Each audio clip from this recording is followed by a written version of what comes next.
que é profundo isso. Há um juízo universal de Deus sendo declarado a partir do capítulo 24. E as consequências do que esse juízo vai significar. Como eu disse para os irmãos aqui, o tempo desse juízo começa nos últimos 7 anos dessa era. E vai até a inauguração do reino milenar. Só que Isaías 24 a 27 vai descrever os juízos e também o milênio. Do 24 ao 27. Tá? Então é isso que a gente quer ver aqui. Há 3 livros que, se você quiser estudar a questão do milênio, nos 3 pontos de vista bíblicos, você tem que estudar bem. Um é Ezequiel, ele vai falar do aspecto sacerdotal do reino de 1000 anos. O outro é Daniel, que vai falar do aspecto da realeza dos 1000 anos. E o aspecto profético dos 1000 anos é Isaías. Porque Cristo é rei, sacerdote e profeta. E os 3 aspectos do reino de 1000 anos são nesses 3 profetas que você vai ver. Daniel, a realeza, vai falar dos povos sendo submetidos a ele, do seu reinado. Isaías mostrando as figuras da restauração de toda a terra e do cosmos, conforme os profetas anunciaram, então é o aspecto profético. E Ezequiel descrevendo a mudança do sacerdócio levítico dentro da ordem de Melquisedeque, já no reino milenar, Ezequiel 40 ao 48, o aspecto sacerdotal da nação salva. Está dando para entender, irmãos? Agora nós estamos vendo aqui o aspecto profético da restauração cósmica, que começa a ser introduzida com o juízo do Senhor Jesus, que é Yahvé encarnado. O nosso Mashiach, o nosso Yeshua. Yahvé, o Salvador, é também agora o juiz, na pessoa do seu bendito Filho. E aí não começa falando que ele vem julgar esta ou aquela nação. Se os irmãos lerem, por exemplo, do capítulo... Você pode começar lendo aí desde o capítulo 12 de Isaías. Ou do 13, para ser mais específico. Do 13 em diante. Ele fala sobre o julgamento sobre cada nação específica. Do 13 ao 24 são nações que ele está julgando. Mas no 24 o juízo é cósmico. Está dando para entender?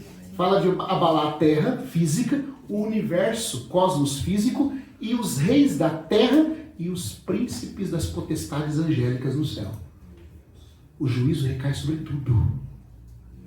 Essa é a singularidade do capítulo 24 de Isaías.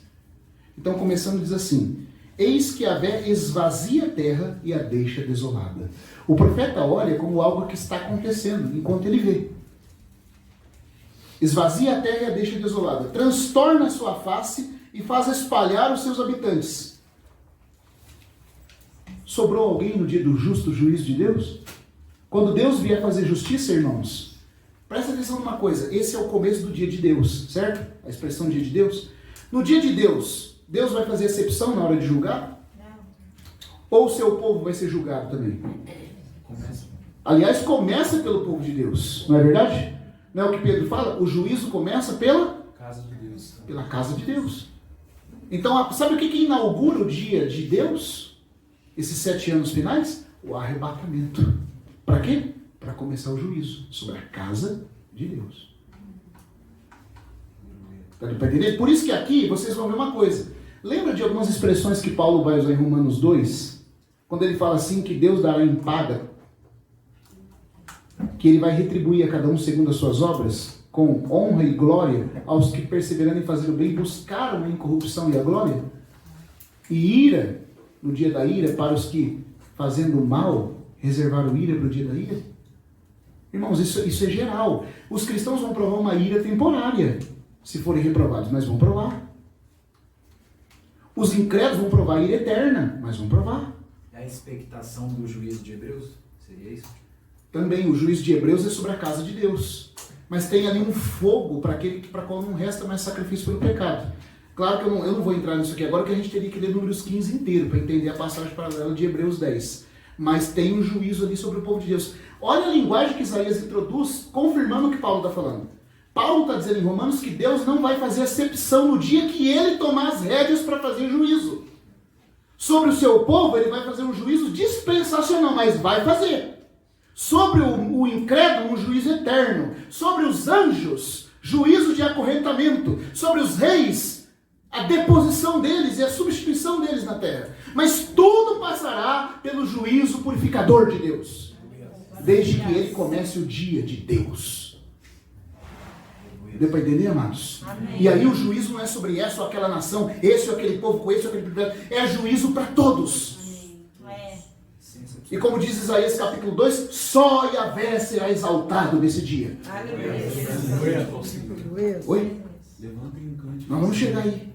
Porque os salmos estão falando disso. Irmãos, é maravilhoso isso aqui. Está falando do juízo de Deus em critério de justiça, aplicado a todos, começando pela sua casa. E ele está mostrando tanto que não tem acepção que ele já começa. O mesmo ao povo e ao sacerdote. Aí o povo não conhece muito a Deus, vai ser julgado. E o sacerdote vai ser julgado também. Está dando para entender? A casa de Deus vai ser julgada. O mundo vai ser julgado. Os reis vão ser julgados. Os anjos vão ser julgados. Tudo vai entrar debaixo do juízo purificador de Deus. No dia em que Deus tomar o juízo na mão. O dia em que iniciar o dia de Deus. C.S. Lewis falava assim: eu não sei se as pessoas imaginam o que elas estão pedindo quando elas pensam, por que Deus não volta e não acaba com o mal? Eu não sei se elas têm ideia, muito provavelmente não. Porque será algo muito diferente do que a maioria das pessoas pensam. Quando elas dizem acabe com o mal, elas estão se excluindo desse mal. Elas não sabem quão maus elas são. Na verdade, não sabem o que estão pedindo. Não sabem o que estão pedindo. Aí ele diz assim: sim, Deus voltará em triunfo. Mas quando isso acontecer, será o fim do mundo como o conhecemos. Irmãos, que terrível vai ser esse dia para aquele que não estiver alinhado com o Senhor. Terrível dispensacionalmente para os cristãos e para os judeus. Terrível eternamente para os incrédulos. Terrível para Satanás e seus anjos. É o dia de Deus intervir. Eu queria impressionar os irmãos com essa expressão, dia de Deus. Por enquanto vamos deixar dia de Jeová, dia de Cristo de lado. Dia de Deus abarca tudo isso. É o dia de Cristo para os seus santos, é o dia de Jeová para o mundo, mas tudo está dentro do dia de Deus. Você sabe qual é o resultado final do dia de Deus ser inaugurado? Deus será tudo em todos. Até o filho vai se sujeitar ao pai no fim do milênio. Para que Deus seja tudo em todos. Irmãos, que coisa tremenda. E ele já começa. Eis que a vez vazia a terra. E a deixa desolada. Transtorna a sua face e faz espalhar os seus habitantes. O mesmo ao povo e ao sacerdote, ao servo e ao seu senhor, à criada e à sua senhora. Não tem grande naquele dia. Não tem. O grande vai ser julgado, o pequeno vai ser julgado, todos vão ser igualados pelo mesmo critério de justiça. Ainda que aplicado de formas pactuais diferentes, mas é a mesma justiça sendo aplicada. Ao comprador, ao vendedor, ao prestamista e ao prestatário, ao credor e ao devedor, a terra fica inteiramente esvaziada. Fica totalmente saqueada. A boca de Yahvé disse isso. De luto está a terra e o universo se murcha. Toda a terra está em luto. Por que os juízes usam aquela toga preta no dia do julgamento? Para dizer que é uma coisa que eles têm que fazer com grande pesar, aplicar a justiça. Porque a veste negra é luto, é dor. E que eles serão imparciais, mesmo com toda a dor que isso custe. É uma pena que os nossos juízes não honram a toga preta. Mas é isso que ela quer dizer. Mas como Deus pôs a toga preta, irmãos, a terra toda ficará de luto. As pessoas não têm ideia do que é o juízo de Deus. A terra fica toda em luto. E o universo se murcha. Olha só. Os maiorais da terra desfalecem. Aí sabe por que Deus vai vir julgar dessa forma? Veja, por isso que eu falei para a gente prestar atenção na expressão pacto eterno. Esse não é um juízo que está ocorrendo sobre a igreja, sobre os judeus, sobre os anjos, não. É o dia que Deus inaugurou o tempo em que Ele vai julgar todas as coisas a partir de agora. E quando Ele está falando disso, ele usa a expressão, ele diz assim: a terra foi contaminada por causa dos seus moradores. Ele está falando do planeta aqui. Certo? Porque transgrediram as leis. Quem transgrediu as leis? O povo de Deus que conhece as leis, tanto judeus como cristãos. Mas teve algo que é além do povo de Deus, judeus e cristãos. Transgrediram também o pacto eterno. Você lembra qual é a primeira vez que essa expressão aparece na Bíblia? Gênesis 9. Gênesis 9. Vamos ler lá? Gênesis 9, versículo 12 e 16.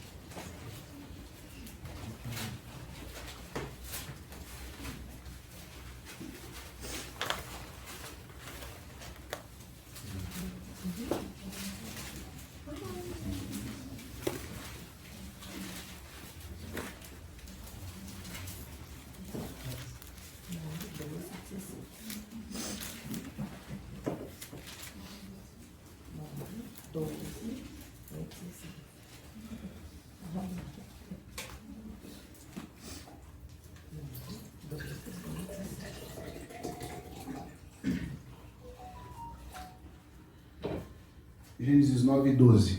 16. A 16. Do 12 a 16. E disse Adonai Elohim a Noé: este é o sinal do pacto que vos dou entre mim e vós, e todo ser vivente. Não é só o homem, inclui até os animais. Inclui a fauna e a flora, inclusive, tudo que vive. O pacto foi entre todo ser vivente que está convosco por gerações perpétuas. Põe o meu arco na nuvem e será por sinal de pacto entre mim e a terra. E sucederá que quando eu cobrir de nuvens a terra, aparecerá meu arco na nuvem, e me lembrarei do meu pacto entre mim e vós e todo ser vivente de toda a carne, e não haverá mais água de dilúvio para destruir todo ser vivo. Estará, pois, o arco na nuvem, e o verei para recordar o pacto eterno. O pacto eterno. O que é o pacto eterno, irmãos? É o pacto de Deus com a criação, com as nações, com o homem em geral. Você está entendendo? O juízo de Isaías 24, onde Deus toma as rédeas do juízo na mão, é um juízo que está vindo não só sobre cristãos, sobre judeu, é sobre toda a criação. Porque a criação quebrou o pacto eterno. Deu para entender? Por isso que ele está repetindo isso lá em Isaías. Esse é o dia de Deus. Agora, o que era o emblema? Cada um dos pactos que Deus fez, por exemplo, o pacto do Sinai tinha como símbolo o quê? As tábuas da lei. O pacto da nova aliança tem como símbolo o quê? O pão e o vinho na mesa do Senhor, a Santa Ceia. Porque esse é o pacto da nova aliança, no sangue dele. E o pacto noético, que foi com todo o cosmos? O arco-íris. O arco celeste. Agora veja só. Lá no capítulo de Apocalipse 4, quando o trono de Deus aparece com relâmpagos e trovões, para indicar que a hora de Deus tomar as rédeas vai começar, o que aparece circundando o trono? O arco-íris. Era como se Deus dissesse assim: agora chegou a hora de eu exigir tudo que as nações e a criação desobedeceram. Por isso o trono está cheio de relâmpagos, vozes e trovões. E o ambiente no céu começa a ficar solene. Os irmãos estão vendo, irmãos? Sim. O trono aparece com o arco que foi desrespeitado. Foi desrespeitado o pacto. Mas Deus está dizendo assim: vocês esqueceram, mas eu não. Eu vim cobrar toda desobediência. Eu, pessoalmente, vou julgar todas essas coisas agora. Irmãos, isso é muito importante. E o milênio tem a ver com a restauração de Deus, colocando todas as coisas em ordem, para que chegue depois o tempo que Deus será tudo em todos. Porque o milênio deu um tempo de preparação para isso. Porque como Pedro disse em Atos capítulo 4, o Senhor Jesus foi assunto aos céus e ficará lá, até o tempo da restauração de todas as coisas, como Deus disse pela boca dos seus santos profetas. Mas o tempo de restauração é sempre seguido primeiro pelo fogo de purificação do juízo e depois a harmonização de toda a natureza e do cosmos. Deus está assumindo esse tempo agora, querendo dizer, vocês desrespeitaram o pacto eterno, eu começarei a fazer isso, vindicado a partir de agora. E como é toda a criação que está sendo julgada, você vê que junto com o arco que circunda o trono de Deus, quando o juízo vai começar, estão os 4 seres viventes. Para dizer que toda a criação está representada nesse juízo. Não só o homem. O rosto do leão, da águia e do boi estão lá também. Entendeu? A gente é muito superficial quando a gente pensa no juízo de Deus. Mas ele virá, irmãos, e vindicará todas as coisas. E ao mesmo tempo que nós devemos temer, nós devemos nos alegrar. Porque se ele vai julgar, e no nosso caso é um julgamento que não é para perdição, e sim para purificação, eu já falei para os irmãos, ainda que eu não for vencedor, eu quero que ele venha. Porque até ele vai colocar em ordem. Até as minhas desordens ele vai ordenar. Então eu amo a vinda dele. Mesmo que eu não seja contado entre os vencedores iniciais, mas eu sei que todas as coisas vão fazer com que Deus seja tudo em todos, inclusive na minha vida. E nós que cremos sabemos que não vamos mais ser condenados. Então você não tem motivo para não querer que ele venha. Amados, esse é o tempo do tempo que Pedro chama de o dia de Deus. Esse é o pacto que foi violado. Sabe quais são alguns termos do pacto de Noé? Por exemplo, Deus falou assim: multipliquem-se. E o que está acontecendo? Todas as nações do mundo estão fazendo, principalmente hoje. Controle de natalidade e aborto. Você acha que Deus vai deixar isso passar? Deus falou o seguinte: espalhem-se pela terra. Soberania das nações. O que está todo mundo querendo fazer? Globalizar. Deus falou que se o pecado capital de morte for ocorrido, ele tem que ser punido com a pena capital da morte. Deus sancionou a pena de morte. E está todo mundo querendo tirar a pena de morte. Com direitos humanos. Os direitos humanos é só do humano que matou, né? Do humano que morreu. É sem direito. Olha o crime bárbaro que ocorreu lá em Blumenau. Irmãos, eu não aguentei ficar olhando para a fotinha das crianças hoje. Eu não tinha olhado ainda. Aí, rapidamente, não, nós temos que analisar o caso. O cara pode ser um doentinho e tal, não sei o que. As 4 crianças que ele matou a machadinha. Mas teve direitos humanos. Não teve direitos humanos. Direito nenhum, na verdade. Você acha que Deus vai deixar isso passar? Tudo injustiça. Irmãos, sabe o que o Salmo 7 fala? Deus é um justo juiz. Ai, graças a Deus. Deus está sentindo indignação todos os dias. Esse caso que chocou o Brasil é o que a gente ficou sabendo e o que a TV não mostrou. E o que o olhar e o ouvido onisciente e onipresente de Deus já testemunhou. Agora, se eu e você, que somos essa porcaria de pecado, nos horrorizamos com isso, você imagine Deus que é amor perfeito. O tanto que isso dói em Deus. O tanto que se indigna o coração dele. Aí o Salmo 7 fala assim: Deus, na verdade, já preparou instrumentos de morte para o ímpio. Irmãos, eu não tenho nem ideia do que significa essa expressão. Tem uma expressão na Bíblia que é assombrosa. O irmão Stephen Cohn, por exemplo, quando ele estava pregando sobre Hebreus 2, ele chegou naquela passagem e falou assim: como escaparemos nós, se negligenciarmos tão grande salvação? Aí os irmãos: irmão Stephen, escapar do quê? Ele falou: não sei, irmão. Não quero nem tentar explicar isso aqui. Mas é sério. Você acha que quando a Bíblia fala que Deus preparou instrumentos de morte, você imagine Deus com a criatividade infinita dele, preparando devidamente o que é justa retribuição por cada ato mal feito. É isso que o Salmo está falando. Irmãos, não vai ser brincadeira. Então, matou, tem que morrer. E quando Pedro pegou a espada e foi cortar o pescoço do soldado, ele acertou a orelha sem querer, o que Jesus falou para ele? Mete a tua espada na bainha, porque aquele que ferir pela espada será morto por ela. Jesus não aboliu o pacto das nações. Está querendo dizer que o Estado tem dever de cumprir isso. A igreja não está debaixo do pacto de Noé. Nós somos tirados das nações. Então eu e você não podemos matar ninguém. E se alguém nos ferir numa face, a gente tem que dar outra. Mas o Estado tem obrigação diante de Deus de fazer isso. O Estado não é a igreja. Deu para entender, irmãos? A igreja não é o Estado.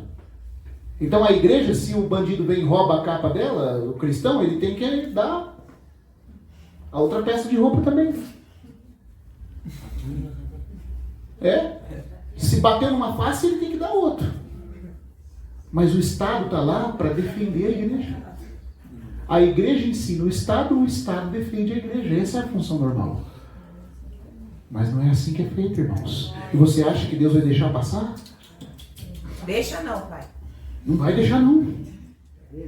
No dia de Deus, os acertos serão feitos. Porque quebraram o pacto eterno. Outra coisa, irmãos, Deus mandou o homem comer carne. Inclusive hoje. Inclusive hoje. Eu faço churrascão. Se você não come carne porque seu organismo rejeita, é uma coisa. Agora, você ficar doutrinando todo mundo no veganismo, sabe o que a Bíblia fala que é isso? Doutrina de demônios. Você sabe por que Deus mandou o homem comer carne depois do dilúvio? Porque os corpos dos homens antes do dilúvio, eles viviam mais, porque a natureza desse corpo era um pouquinho diferente. E eles tinham um contato mais fácil com os espíritos, estavam mais abertos aos espíritos aéreos. E a carne é uma coisa que substantifica e faz a sua alma ficar presa no invólucro sem permitir que os espíritos controlem e manipulem ela muito fácil. Sim. Então Deus mandou comer carne. Tanto é que nas religiões espiritualistas, para fazer ectoplasma, como por exemplo no espiritismo, a pessoa fica mais de 20 dias em jejum, só comendo vegetal, sem comer carne e sem ter relação sexual. Porque a carne inibe a ação dos espíritos. E o globalismo quer tornar todo mundo vegano para ficar mais suscetível aos espíritos de Satanás no fim dos tempos. O hinduísmo também é assim. Mas... O hinduísmo é assim, o espírito, todo mundo é espiritualista, faz isso. Então Deus manda comer carne e o homem fala que não é para comer carne. Churrasco. Então, se tiver churrasco amanhã, coma à vontade, né? Hoje eu não ligo não. E me chame. Agora. Como é mais ainda? Vai comer, irmãos. Pode comer.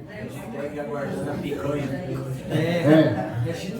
Jesus ressuscitado comeu peixe e mel, o que vinha da vida animal e vegetal, e o peixe vinha da vida animal. Ele comeu, ele sancionou a comer carne mesmo em corpo de glória. A coisa é tão boa que nem depois de ressuscitado ele deixou de comer. Irmãos, essas coisas são termos do pacto de Noé. E o mundo está desrespeitando. Por causa disso, vamos lá voltar lá em Isaías 24. Pai. Obrigado. Irmão, sério, que hora que é? Porque eu não sei se eu posso avançar muito aí. 8 horas, irmão. 8 horas agora. Rapaz, vocês estão levando a sério, né? 10 horas. Eu vou mais uns 20 minutos, 30 minutos, tá? 40. 45, olhei pra nada pra você, 45. Vai. Tá bom. Versículo... Nós estamos no versículo 5. A terra foi contaminada por causa dos seus moradores, porque transgrediram as leis e as ordenanças e o pacto eterno. Por isso uma maldição devora a terra. Você sabia, por exemplo, que se um criminoso mata alguém, derrama sangue, e esse sangue não é compensado pelo derramamento do sangue dele, Deus altera o clima da terra por isso? No Salmo 9 está dito que Deus faz inquisição pelo sangue derramado. Em Números capítulo 33 diz que o sangue derramado de forma injusta macula a terra onde ele foi vertido. Lembra dos dias de Davi? Havia uma seca na terra de Israel. Davi não entendia por quê. Ele foi perguntar ao Senhor. E o Senhor falou: há culpa de sangue na casa de Saul. O que Saul havia feito? Matou os gibeonitas, irmão. Os gibeonitas que haviam feito pacto com Josué, e Josué jurou em nome do Senhor que os preservaria. Esses gibeonitas, que bendito seja Deus, eles têm uma promessa eterna de Deus.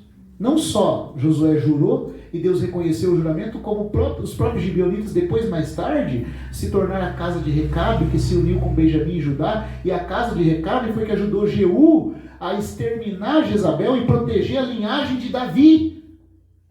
Se os recabitas, descendentes de gibeonitas, não fizessem isso, o Messias não poderia se encarnar na casa de Davi. E por causa disso, Deus jurou para eles: vocês estarão para sempre diante de mim. Nunca faltará um homem da casa de Recabe, dos descendentes de Gibeão, que esteja diante de Jeová. Santo Deus, aleluia. Você está vendo, irmãos? Aí sabe o que acontece? Esses gibeonitas, recabitas, se tornam os gitanos, e os gitanos são a origem dos ciganos. E Deus tem um pacto com eles. E agora Israel está disperso pelo mundo, e os ciganos também. Mas quando Deus restaurar Israel, restaurar Benjamim, Ele vai restaurar também os gitanos. Esses gitanos são os recabitas, que são gibeonitas, que são descendentes dos heveus, que são nefilins. Mas quando, apesar da maldade que era ser feito nefilim, essa alma se arrepende, até para isso a graça de Deus se estende. Irmãos, até para descendente de nefilim tem salvação. Porque onde abundou o pecado, superabundou a graça. Aquela parte humana daquele nefilim que se arrependeu foi representada na carne de Cristo crucificado. Então não pense que você não tem solução, ou que alguém da sua família não tem solução. Aonde houver coração, a graça chega. Aleluia. Uma origem tão perversa, mas você vê como é que foram se tornando tão apegados a Deus. Mas o que Saul fez? Foi lá e matou. E aí diz que Davi consultou o Senhor, e o Senhor falou: tem que vingar. E Davi perguntou aos gibeonitas: o que vocês querem que eu faça? Traga os príncipes da casa de Saul e os enforque na presença do Senhor. E Davi os enforcou, e Deus se tornou favorável à terra. Aleluia. Irmãos, você acha quantos homicídios que não são julgados são encobertos no tribunal? Você acha que as doenças que surgem dentro dos alimentos, falta de chuva, alteração de clima, do ambiente, você acha que Deus mudou? O sangue derramado e não compensado macula a terra e altera a bênção de Deus sobre a terra. Violar o pacto eterno. Diz que a terra está contaminada. Uma maldição a devora. E seus habitantes o pagam, porque por esta causa os habitantes da terra são consumidos, ou, como diz uma tradução, queimados. O irmão Gouveia diz que a tradução literal é queimados pelo fogo. E a humanidade tem diminuído. O vinho novo escasseia, não tem alegria. Por que as pessoas vão ficando deprimidas? Porque violam o pacto eterno. Não comem carne, fazem aborto, todas as coisas que prejudicam a natureza. Deus imprimiu a sua vontade na natureza. Se você não segue o que é natural, você se corrompe, você se degenera, você vai virando demônio. Forte. Eles se corromperam e querem nos corromper também. Não guardaram o estado original, a natureza digna. Por isso o vinho acaba a alegria. Tanta depressão, tanta angústia. Por quê, irmãos? Volta lá atrás, onde a coisa começou. Acaso as pessoas que querem aprovar o aborto já viram como é que fica as mulheres que fazem aborto mais tarde? As consequências psíquicas que se desenvolvem? Os que fazem mudança de gênero, de sexo? Meu Deus. Crianças com 7 anos podendo optar. E depois as consequências, vai acabar o vinho. Só vai restar tristeza. E geme o coração outrora alegre. Cessa o júbilo dos pandeiros, cessa o reboliço dos que se divertem. Sim, vai cessar naquele dia, mas tem, ou seja, essa maldição que faz com que socorro já começa agora. Porque Paulo diz em Romanos que há um aspecto desse juízo futuro que já se revela desde agora, desde os céus. Se revela a ira de Deus contra toda a impiedade e injustiça dos homens. O justo dia da ira começa no dia de Deus. Mas a natura se reclamando já começa agora. Cessa a harmonia da harpa, já não se bebe vinho entre canções, e o licor tem sabor amargo ao que o bebe. Quebrantada está a cidade do caos, toda a casa está fechada para que ninguém possa entrar. Há lamentos nas praças pela falta de vinho, todo regozijo tem se ensombrecido. A alegria se foi da terra. Na cidade só restam escombros, suas portas têm sido feridas com a ruína, no meio da terra e no meio dos povos. Aqui também o Mongolvê mostra que uma tradução mais precisa seria no meio da terra que está entre os povos. Ou seja, ele diz que um dos intérpretes da Septuaginta grega coloca dessa forma. Ou seja, isso é tanto para Israel como para as nações. A terra que está no meio dos povos. E se refere a Israel. Porque essa é a terra que é a coroa de todas as terras, de acordo com Ezequiel. Porque, irmãos, veja para você ver. Desde que eles mataram o Senhor Jesus e falaram assim: caia o sangue deste justo sobre nós e sobre os nossos filhos. Mark Twain visitou a Palestina e falou assim: Belém, a terra que os anjos cantaram, está desolada. Nada cresce. Chesterton também passou por lá com a sua esposa. E ele falou: tudo é seco. Não há nada. Desde que Deus disse a eles: vós não sois meu povo, a terra, pela culpa do sangue que os judeus têm, que ainda não foi vingado, foi alterada. Hoje, para eles produzirem água, eles têm que desenvolver tecnologia, não conta mais com a bênção do céu. Deus falou que é dar chuvas nas estações certas, não chove nas estações certas em Israel. Eles têm que dessalinizar a água do mar. Não ia precisar disso se fossem fiéis ao pacto. E Jesus disse que quando o anticristo matar 2/3 das nações, isso é para os dias de vingança contra o povo judeu. Deus não vai deixar passar, irmãos. Quando o dia de Deus começar, ele vai usar até o anticristo como instrumento. E depois vai julgar o anticristo. Veja como Deus em seu juízo é soberano absoluto. Várias vezes em Apocalipse fala: e foi feito isso porque lhe foi dado fazer. Quem está dando? Quem entrega a chave do poço do abismo para a estrela caída? Quem que permite aos gafanhotos atormentar os homens? Aquele que detém todo o poder. Porque é a hora que ele começa a julgar. E depois ele julga também os instrumentos iníquos pela própria iniquidade deles. Mas os irmãos estão vendo, irmãos? Então, na terra que está no meio dos povos também.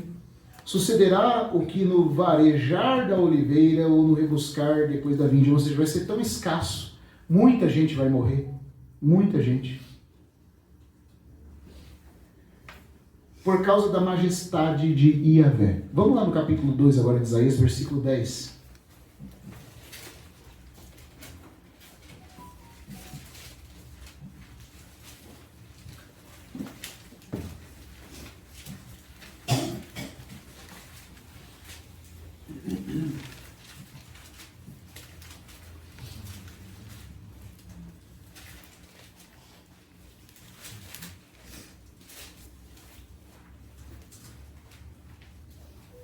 Aqui está descrevendo, se você ler o capítulo 2, versículo 10, é aquele texto do século 24 e também Apocalipse capítulo 6, que é a inauguração dos últimos 7 anos dessa era, porque no 5º selo deve ocorrer o arrebatamento.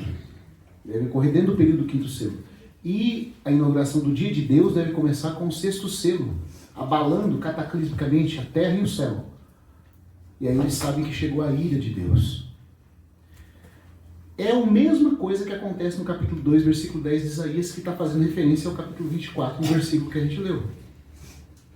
Versículo 10. Agora, pois, mete-te na penha e esconde-te no pó, por causa do terror de Iavé e perante a glória da sua majestade. Quando se levantar para ferir a terra. Mesma coisa aqui, tá vendo? Se você for ver na descrição, nós não vamos ler, irmãos, por causa do tempo, eu tenho que terminar, mas depois leiam em casa, do versículo 11 até o 21, você vai ver que as descrições feitas são as mesmas que vão ocorrer no 6º selo de Apocalipse. Ou seja, é quando ele se levantar para iniciar o dia de Deus e para começar a julgar.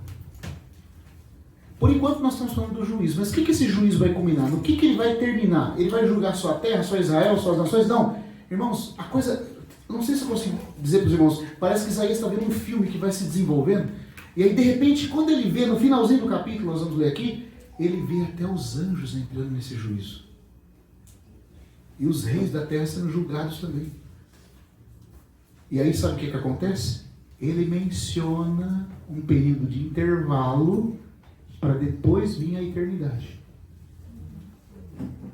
E é esse período de intervalo entre o juízo do dia de Deus e o que vai vir depois, que ele chama de muitas gerações.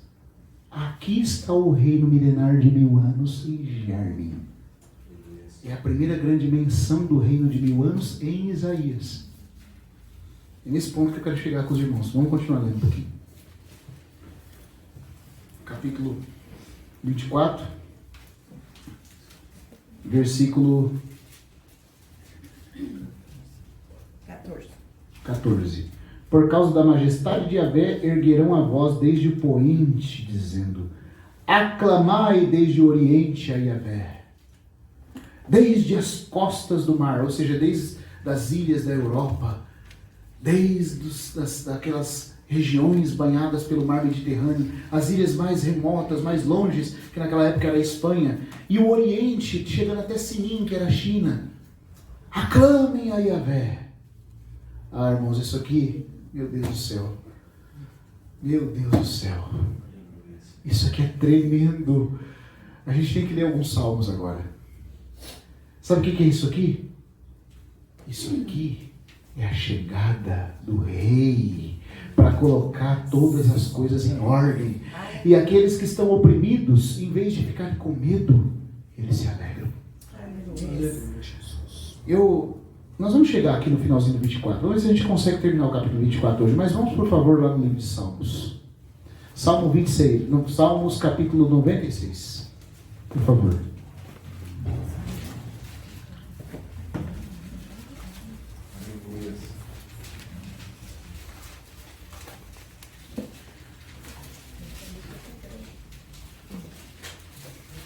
Irmãos, deixa eu falar uma coisa para os irmãos, que às vezes a gente deixa passar despercebido, e algumas desses pontos vai estar presente naquele livretinho ali, uma breve consideração dos Salmos, que está ali para os irmãos adquirirem, do Benjamin Newton. Nós lemos o livro de Salmos muitas vezes errado, porque a gente só vê um livro devocional de oração, de consolo. nós esquecemos que é um livro profético.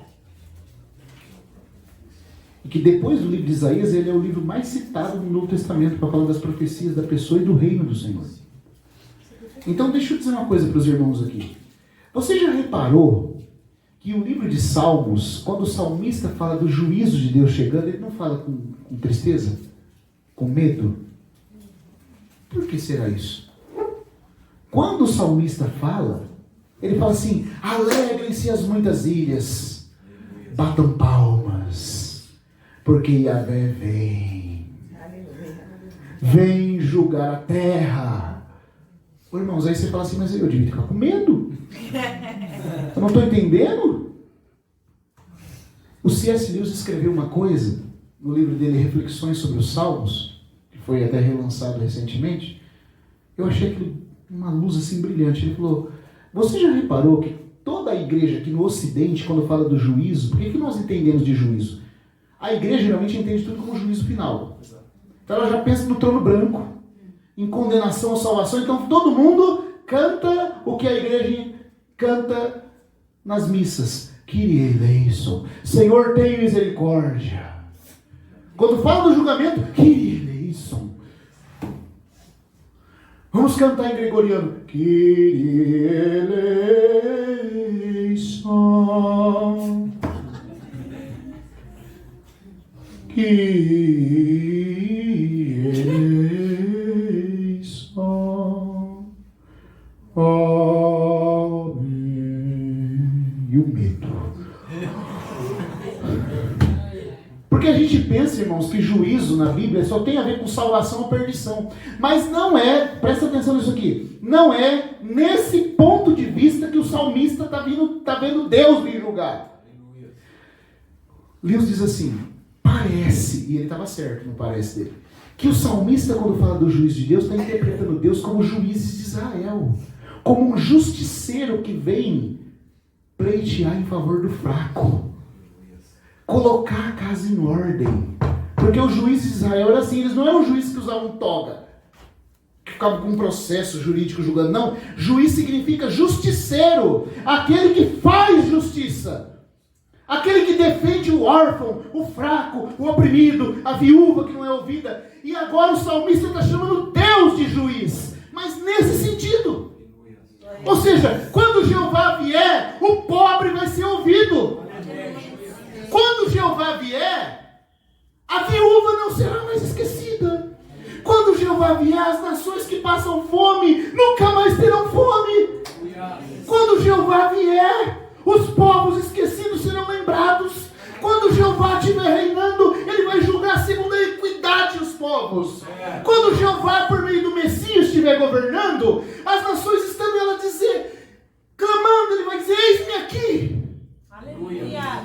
Nunca mais vai deixar de ter oração respondida. Aleluia. Quando Jeová estiver reinando, os montes vão produzir trigo até o cimo. A terra vai ser toda restaurada. Os animais vão estar em paz. Tudo será feito com equidade. Batam palmas todos os povos. Aleluia. Porque Jeová veio julgar a terra. Aleluia. Nuvens de escuridão precedem, sim, porque ele vai julgar os maus. Mas alegre-se e folgue o justo. Pô, irmãos, está entendendo em que sentido o salmista está falando? Então os salmos do 96 até o 99, Salmo 100, eles são salmos do Messias julgando a terra no milênio. Por isso que Isaías fala que a hora que essa hora vier, ele ouve desde o ocidente ao oriente: glória ao justo. Aleluia. Irmãos, eu não consigo impressionar vocês. Tenta imaginar uma nação escravizada por tiranos. Aí surge um salvador, um libertador, que a hora que chega começa a colocar todas as coisas em ordem. Eu vou ter que falar aqui, ó. Por exemplo, quando o Bolsonaro foi eleito, o povo brasileiro começou a sentir, naquele nome de Messias dele, até um trocadilho: é tanta injustiça, tanto tempo, tanta opressão. Ai, finalmente nós vamos respirar. Mas quem que é o Bolsonaro, meus irmãos? Perto do Messias. Irmãos, quando o Messias vier, Aí nós vamos conhecer um reino.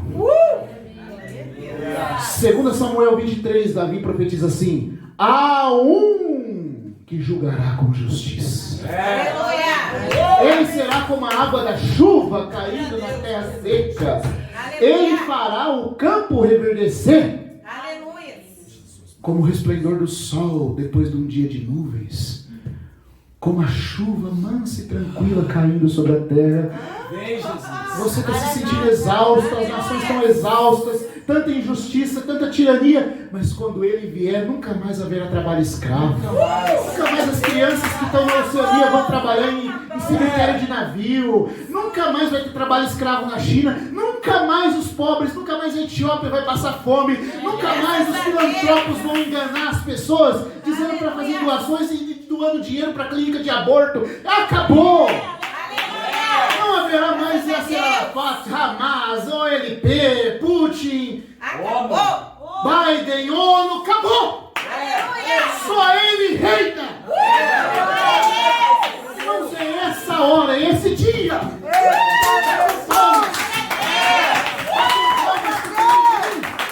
Ele vai mudar o mundo!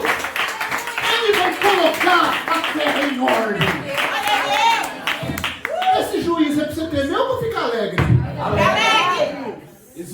Então Isaías olha isso, ele está vendo toda essa tormenta acontecendo, Deus está julgando, fazendo, mas aí ele fala assim: desde o Oriente ao Ocidente se ouve um clamor, glória ao justo. Aleluia. Ah, irmãos, agora vamos ler o Salmo 96. Eita Deus. Ai, Pai. Aqui, Perdeu. vamos sim. 1071. Obrigado. Vamos ver? Olha aí. Cantai a Yahvé, cântico novo. Deixa eu falar uma outra coisa para os irmãos. Você sabia que na Bíblia tem 3 cânticos? O Apocalipse 4 fala do cântico da criação. Apocalipse 5 fala do cântico da redenção. É um cântico novo. Deus sempre foi louvado como Criador, mas quando ocorreu a queda e ele proveu a redenção, surgiu um novo tema de cântico. Aquele que está sentado no trono é o Cordeiro. A redenção foi introduzida. É o cântico da salvação, Apocalipse 5. Mas tem ainda um terceiro cântico novo para ser cantado. O cântico do reino. Aleluia. O cântico do rei que voltou. Nossa. O cântico do juízo justo do rei justo. Deus é louvado como Criador, como Redentor e como Rei. Aleluia. 2 cânticos já são cantados no céu. O terceiro vai ser cantado na terra. Aleluia. Cantem a Yahvé um cântico novo, porque esse tema de justiça nunca foi visto no mundo manchado pelo pecado. Mas agora vai se ver. Aleluia. Cantem a Yahvé um cântico novo. Cantai a Yahvé toda a terra. Cantai a Yahvé, bendizei o seu nome. Proclamai de dia as boas novas da sua salvação. E aqui não está falando de salvação do inferno.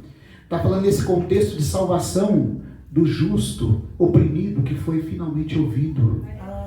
De devolver, de fazer o jubileu verdadeiro de toda a terra. Você sabe o que acontecia no jubileu? Tocava a trombeta de prata no ano 50 e as heranças voltavam para as famílias. O que era seu era restituído. Irmãos, o jubileu vai chegar. Irmãos, o jubileu vai chegar. A salvação, nesse sentido mais amplo da redenção. Relatai a sua glória entre as nações. Agora, não só entre a igreja e entre Israel, as nações também. Entre todos os povos as suas maravilhas, porque grande é Yahvé e digno de supremo louvor. Temível sobre todos os deuses. Quem são os deuses? Os anjos.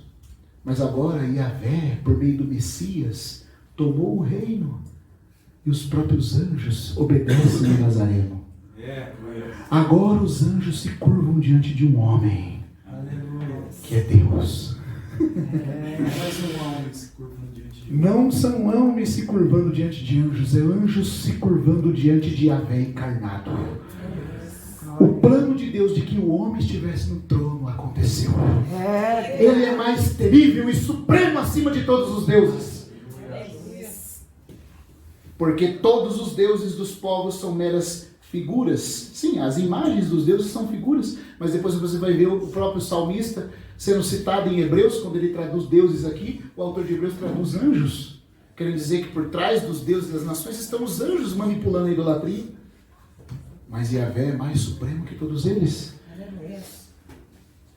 Mas Yahvé fez os céus. Perante ele estão glória e majestade. Glória e majestade estão diante dele. Como diz o cântico do Vencedores por Cristo. Glória e majestade estão diante dele.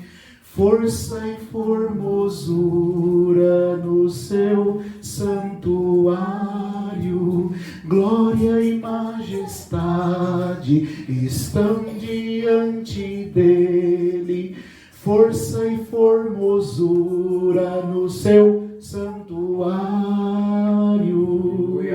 Na verdade, eles estão cantando o Salmo 96. Isso vai acontecer no milênio. E aí continua. Fortaleza e formosura há no seu santuário. Tributai a Yahvé, ó famílias dos gentios, não mais só Israel e a igreja. Tributai a Yahvé glória e poder, tributai a Yahvé a honra devida ao seu nome. Levai oferta e entrai em seus átrios, prostrai-vos perante Yahvé, como Zacarias ordena que vai acontecer no capítulo 14. As nações terão que ir 3 vezes ao ano adorar o rei em Jerusalém. Um novo rei se assenta no trono. Eu gostaria até de falar para os irmãos, a gente tem que assistir uns filmes épicos e de monarquia para a gente entender esse sentimento. Você tem um rei tirano, pintando e bordando, fazendo um monte de maldade. E aquele rei é deposto, e um outro se assenta no trono. Muda toda a ideia. Aí todo mundo se soube e fala assim, há um novo rei agora. Um novo rei. Um novo rei. Principalmente se esse rei governar sobre um império muito grande, até a notícia chegar para essa terra, o povo não sabe ainda que o novo rei está reinando. Aí chega o batedor, o mensageiro da boa nova. Um novo rei surgiu. Você está entendendo? Aí vem aquele sentimento. Então quer dizer que agora os pobres serão ouvidos. Então quer dizer que agora, porque um novo rei reina. Aleluia. Prostrai-vos perante Yahvé na formosura da santidade. Tremei perante a sua presença toda a terra. Dizei entre as nações: Yahvé reina. Yahvé reina. Certamente ele firmou o mundo e não será abalado. Ele julgará os povos com equidade. Irmão, você está vendo tudo isso aqui é uma profecia. Hoje nós não vemos isso. Mas isso vai acontecer. Alegrem-se os céus e regozije-se a terra. Brame o mar e a sua plenitude. Regozije-se o campo e tudo que nele há. Você vê que todo o cosmos é convidado a celebrar. Então todas as árvores do bosque cantarão jubilosas. Vai parecer Nárnia. Perante Yahvé. Porque vem julgar a terra. Aleluia. Julga o mundo com justiça. E os povos com fidelidade. A palavra fidelidade aqui é a mesma para pacto. Tem a ideia de pacto. Conforme o pacto feito com eles. Fidelidade é o pacto. Que pacto? O pacto feito em Noé. Que eles não guardaram, mas agora vão guardar no milênio. Vamos voltar lá em Isaías 24, irmãos. Prometo que eu vou encerrar, tá? Os irmãos ficaram assim, tá cedo. E eu tô alongando. 9 horas agora, irmão. Mas eu vou parar, tá? E o pastor Anderson e o Tiago falaram que vocês gostam de ir até tarde. Então, eu estou me sentindo um pouco mais à vontade. Mas eu vou parar, tá? Vamos lá no Isaías, voltando um pouquinho lá agora. Eu queria ler o Salmo 27, 97, 98, 99 também, mas a gente deixa um pouquinho para amanhã. Vamos então aqui, ó.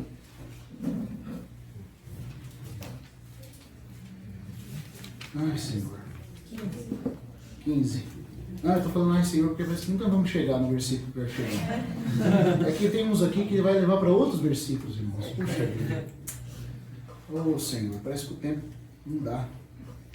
Aclamem desde o oriente ao ocidente, a Yahvé, desde as costas do mar, ao nome de Yahvé, Elohim de Israel, desde os confins da terra ouvimos cânticos, glória ao justo.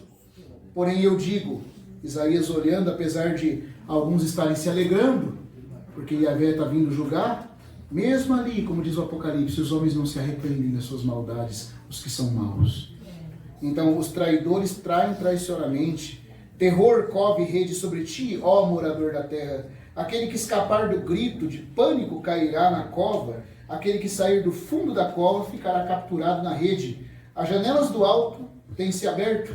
Abalam-se os alicerces da terra. Sim. Ó glória. Aleluia.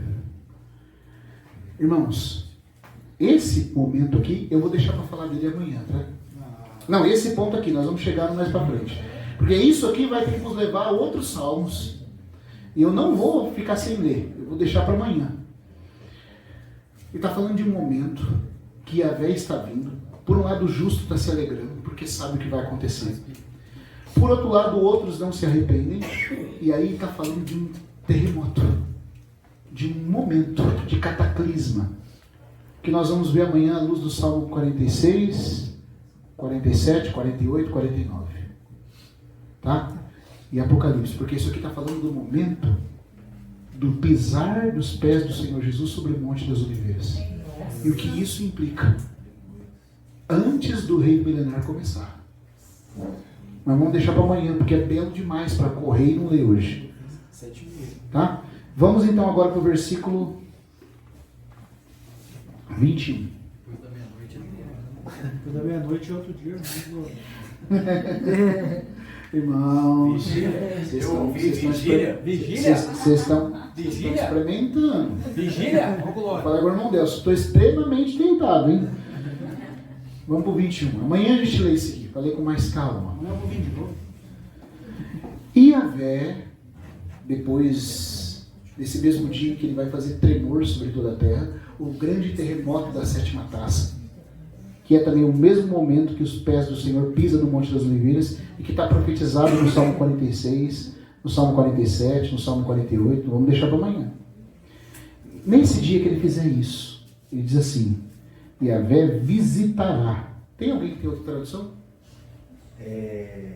Punirá. Punirá. Sabe por quê? Porque segundo também o hebraísta Delitzsch, esse termo visitará nunca é usado, não é usado aqui no sentido de visitar benignamente. É de fazer uma visita para dar paga ao que tinha sido postergado até agora. É daí que vem aquele ditado, ó, fulano vai fazer uma visita para ele. Pode deixar. É nesse mesmo termo que o hebraísmo aqui é colocado. Visitará no sentido de punir. Por isso que algumas traduções põem... Por exemplo, quando diz que ele visita a iniquidade dos pais nos filhos. Essa visita é castigo. Entendeu? É nesse sentido que é usado aqui também. E Yahvé visitará o exército das alturas. Que exército é esse, irmãos? As hostes. Alguns pensam que são estrelas. Calvino achava que era estrela.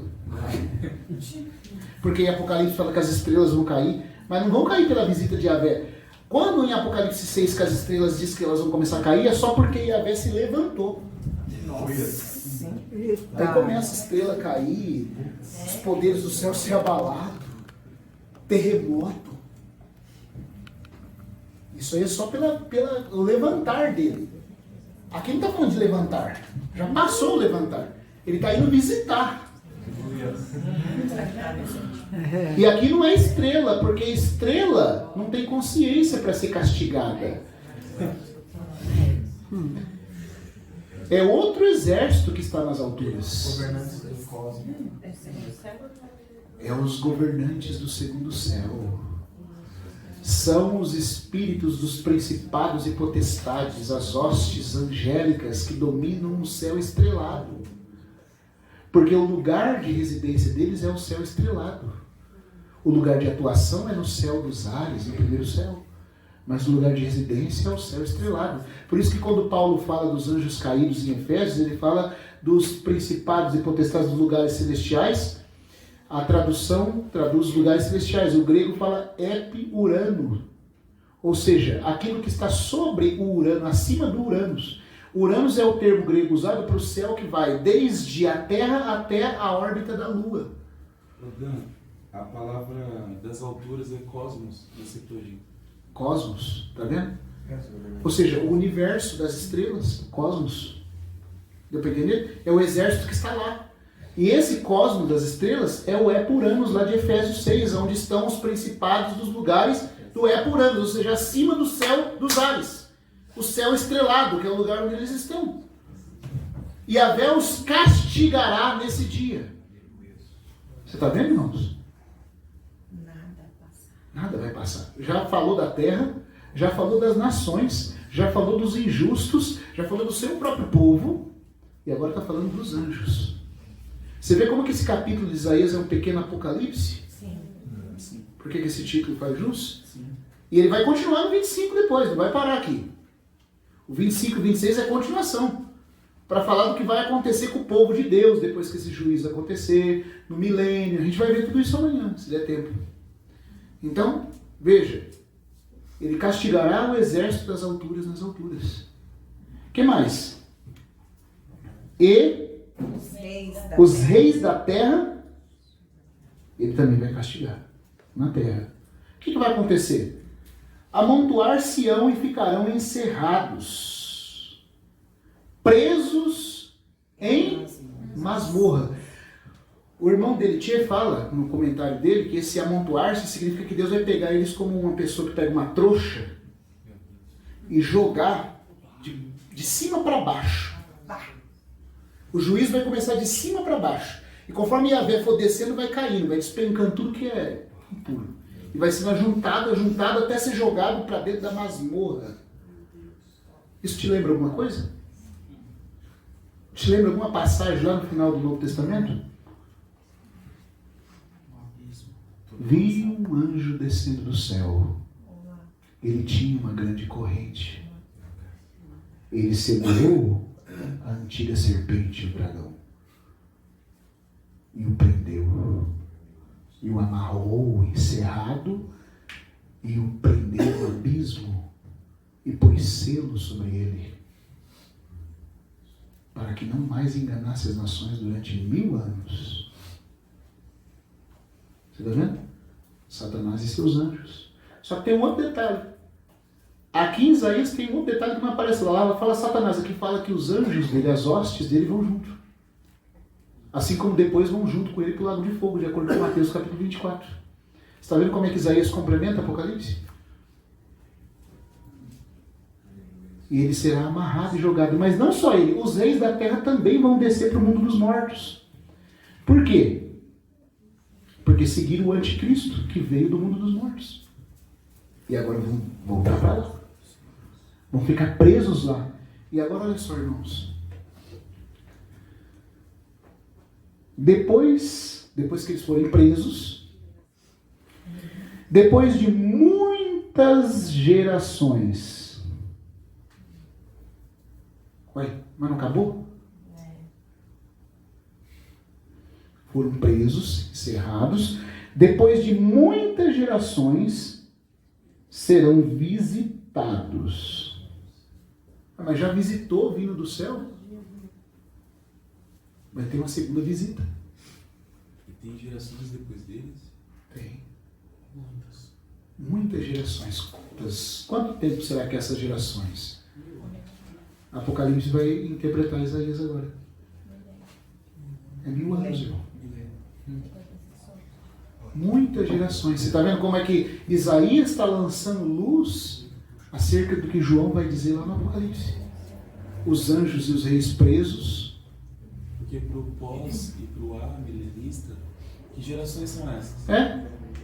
Nem tem sentido falar de geração, porque já começou a eternidade. Exatamente. E ainda a geração da E parte. se, os irmãos, muito bom, Gabi. E se for assim, como o Gabriel está falando, em que sentido Satanás ainda vai ser solto? Porque Jesus já está reinando, acabou a morte. Para tentar as nações. Que nações são essas que vão ser tentadas? Se a glória eterna já começou, se não existe mais a morte, nem toda a dor, tudo passou? Não faz sentido. Os irmãos estão vendo como então a profecia, sempre que ela é lida, ela tem que ser lida de forma literal, a menos que ela diga que ela está sendo feita em forma de sinal. E não é o caso aqui. Aqui está dizendo, Yahvé fará. Está entendendo? Então, há aqui o milênio. Vão ser encerrados, vão ser visitados nas alturas e na terra. Aí vai para o abismo. Depois Deus vai fazer uma segunda visita. A primeira visita é para prender no abismo. A segunda visita é porque ainda ficou coisa para ser acertado. A execução final. Serão visitados depois de muitas gerações. Muitas gerações. A branca se envergonhará. E o ardente se confundirá. Quando Yahvé vier a reinar no Monte Sião e em Jerusalém. Irmãos, esse dia vai ser tão tremendo. Tão tremendo. Aqui fala que o sol e a lua vão ficar ofuscados pelo brilho que vai emanar do Monte Sião. Amanhã, conforme nós estivermos lendo os Salmos, os irmãos vão ver as mudanças cataclismas que vão ocorrer na terra e como o Monte Sião vai estar no cume das montanhas, mais alto do que o Everest hoje. E lá no cimo do monte, a glória de Yahvé vai irradiar, fazendo o sol e a lua parecer estrelinhas ofuscadas pelo sol hoje. Todo mundo vai olhar e falar, aí vai se cumprir Isaías 4. Subamos ao monte da casa do Senhor. Hoje, o monte da casa do Senhor não está no alto, está lá na colina, lá embaixo. Você tem que descer. Mas naquele dia vai ter que subir. Porque lá em cima vai ter um farol. O farol é o próprio Messias. A luz que vai irradiar. Irmão, só para vocês terem ideia, eu vou concluir aqui. Que brilho é esse? Que glória vai ser essa? Eu gosto que a gente possa pensar nisso, sabe? Só para você ter uma dimensão do que é isso. Vamos lá no texto de Deuteronômio. Eu concluo aqui, tá? Aí nós vamos continuar a partir de amanhã. Vamos focar nesses textos aqui que falam do terremoto, do cataclisma. Vamos ler o Salmo e vamos ler o que é essa glória. E depois nós vamos continuar o capítulo 25 para descrever a reação do povo de Deus na inauguração do milênio. Porque está tudo aqui dentro de Isaías.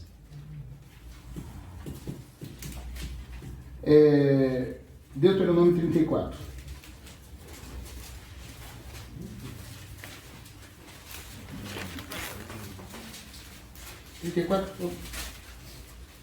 É 33, irmãos, perdão, é 33.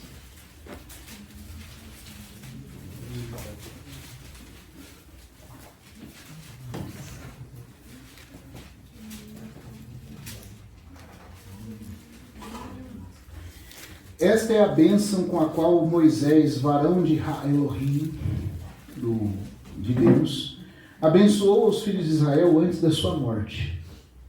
Aqui tem um detalhe, irmãos. Moisés está descrevendo aqui, ele vai começar a descrever o que aconteceu naquele dia que Deus desceu sobre a montanha do Sinai. Se você ler Êxodo 19, você vê só fogo, canglor, escuridão, mas isso aí é depois que o povo, na presunção, falou que obedeceria a Deus. Aí o clima ao redor do monte mudou.